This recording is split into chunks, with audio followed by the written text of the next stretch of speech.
یوں معصوم بچی کی انتہائی تکلیف اور اذیت میں موت واقع ہو چکی تھی۔ اس دردناک واقعے کو ابھی 1 ماہ ہی گزرا تھا کہ اچانک اسلم کی دوسری بیٹی اس صفاق قاتل کے ہتھے چڑھ گئی، جو کہ پہلے ہی اسلم کی بڑی بیٹی کی جان لے چکا تھا۔ اس مرتبہ بھی اس بچی کے ہاتھ پاؤں باندھ کر اور منہ میں کپڑا ٹھوس کر اسے درخت کی ایک نچلی شاخ کے ساتھ لٹکا کر پھانسی دی گئی تھی، جبکہ اسلم کی تیسری بیٹی کو مارنے کے لیے بھی قاتل نے عجیب طریقہ اختیار کیا تھا۔ بیٹی کے ہاتھ پاؤں باندھ کر چرپائی کا ایک پایا اس کی نازک گردن پر رکھ کر اس قدر چرپائی پر وزن ڈالا کہ بچی کی گردن کی ہڈی ٹوٹ گئی تھی اور اس معصوم کی موت واقع ہو گئی تھی۔ پورے گاؤں کے لیے اسلم کی تینوں بیٹیوں کی موت کسی راز سے کم نہ تھی۔ قاتل کون تھا یہ بات کوئی نہیں جانتا تھا۔ اس کو بھی کسی پر شک نہیں تھا، کیونکہ اس کے گاؤں کے ہر بندے کے ساتھ اچھی سلام دعا تھی، اس لیے وہ کسی پر بھی شک ظاہر نہیں کر سکتا تھا۔ اپنے خاندان کے لوگوں کی محبت اور توجہ دیکھ کر وہ سوچ بھی نہیں سکتا تھا کہ ان میں سے کوئی اس بیٹیوں کا قاتل ہو سکتا ہے۔ عجیب بے بسی کا عالم تھا۔ قاتل لاپتہ تھا اور پولیس کو بھی قاتل کو ڈھونڈنے میں بالکل ناکام تھی۔ اسلم اس قدر خوفزدہ ہو چکا تھا کہ بچ جانے والی سب سے چھوٹی بیٹی کو ایک پل کے لیے بھی خود سے جدا نہیں کرتا تھا، مگر پھر بھی وہ مطمئن نہیں تھا، اس لیے اس نے شہر میں شفٹ ہونے کا فیصلہ کر لیا۔ اپنے اس فیصلے کو عملی جامہ پہناتے ہوئے اس نے شہر میں ایک مکان کرائے پر دیکھا اور اپنی بیوی اور بیٹی کے ساتھ اس گھر میں شفٹ ہو گیا۔ اسلم گاؤں میں کھیتی باڑی کا کام کرتا تھا، مگر وہ شہر آ کر وہ کوئی ایسا کام کرنا چاہتا تھا جس کے اوقات کے دوران وہ زرینہ کو اپنے ساتھ رکھ سکے، اس لیے اپنے گھر میں ہی سبزی کی دکان کھول لی۔ یوں دکان سے آنے والی آمدنی سے گھر کا خرچ اور کرایہ بآسانی نکل آتا تھا۔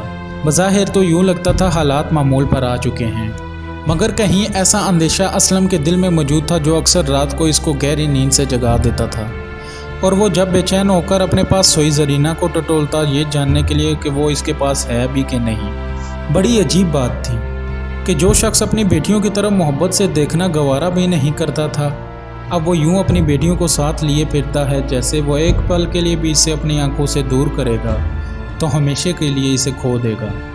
وقت انسان کو اس کے کیے کے مطابق اچھا یا برا سبق دیتا ہے۔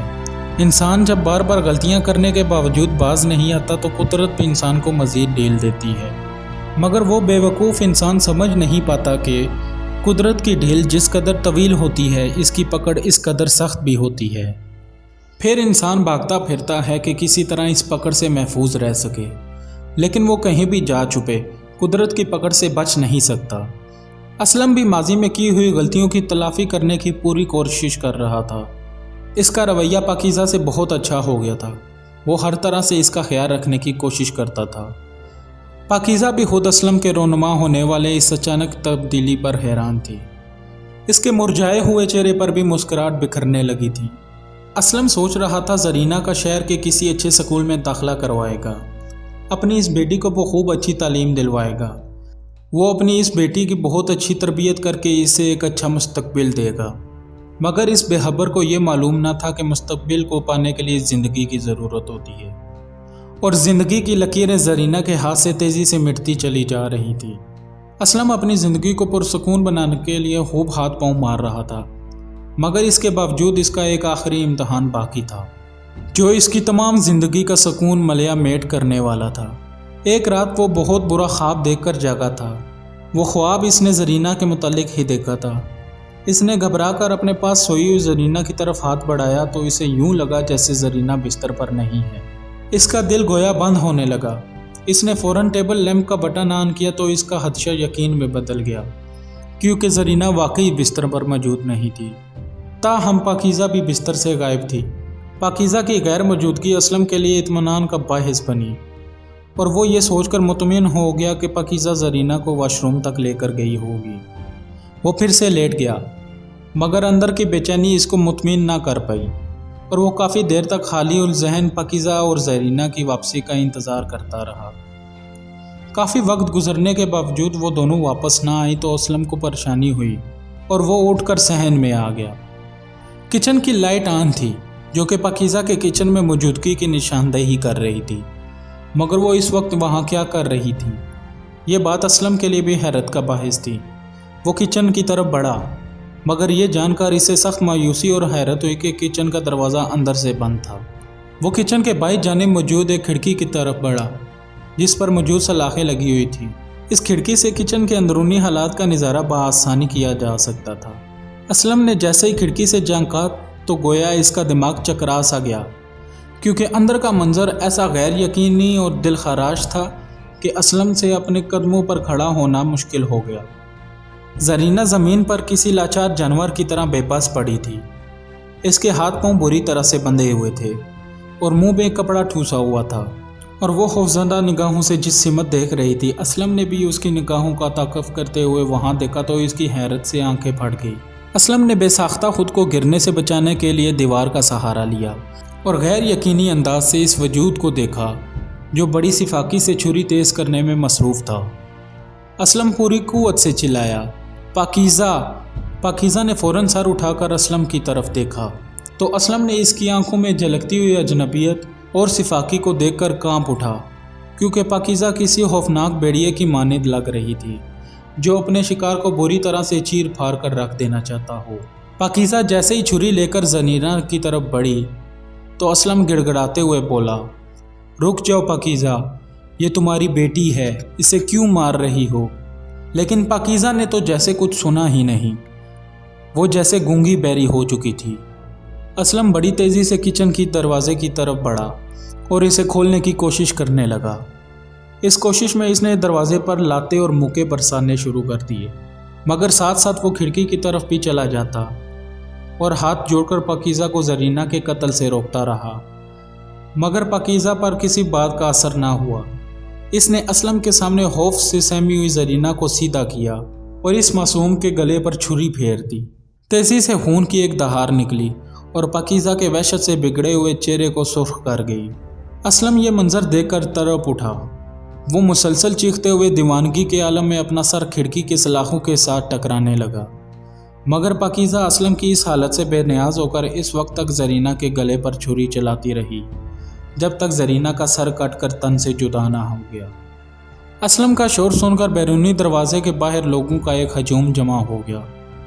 وہ مسلسل دروازہ پیٹ رہے تھے اور اندرونی حالات جاننے کے لیے بے چین تھے، مگر اسلم کو کچھ ہوش نہ تھا۔ وہ سلاخوں کے ساتھ سر ٹکرا کر خود کو لہو لہان کر چکا تھا اور سر پکڑ کر چیخ رہا تھا۔ چند لوگ دیوار پھیلا کر گھر میں داخل ہوئے اور کچن کا دروازہ کھولنے کے لیے انہوں نے اسے توڑ ڈالا، مگر اس وقت تک زرینہ کا سر کاٹ کر پاکیزہ جلتے ہوئے چولہے پر رکھ چکی تھی اور خود اپنے بال نوچ کر بڑے بھیانک انداز سے کہکے لگا رہی تھی۔ اسلم جو بڑی دیر سے یہ منظر دیکھ رہا تھا وہ وہیں گر کر بے ہوش ہو گیا۔ کچھ ہی دیر میں وہاں پولیس اور مختلف اخباری رپورٹر بھی پہنچ چکے تھے، مگر ایک سگی ماں کے ہاتھوں سگی بیٹی کے قتل نے سب کو غم و خیرت سے ششدر کر دیا تھا۔ لوگوں کی آنکھیں گویا پتھر سی کی ہو گئی تھی، دل غم سے چور ہو گیا تھا۔ پاکیزہ کو پولیس کے حوالے کر دیا گیا تھا، مگر وہ اپنے حواسوں میں نہ تھی۔ اس کو بار بار غشی کے دورے پڑ رہے تھے۔ پاکیزہ کو جب تھانے میں ہوش آیا تو اسے کچھ یاد نہ تھا کہ اس نے رات کو کس قدر سفاک اور بھیانک کام کیا تھا۔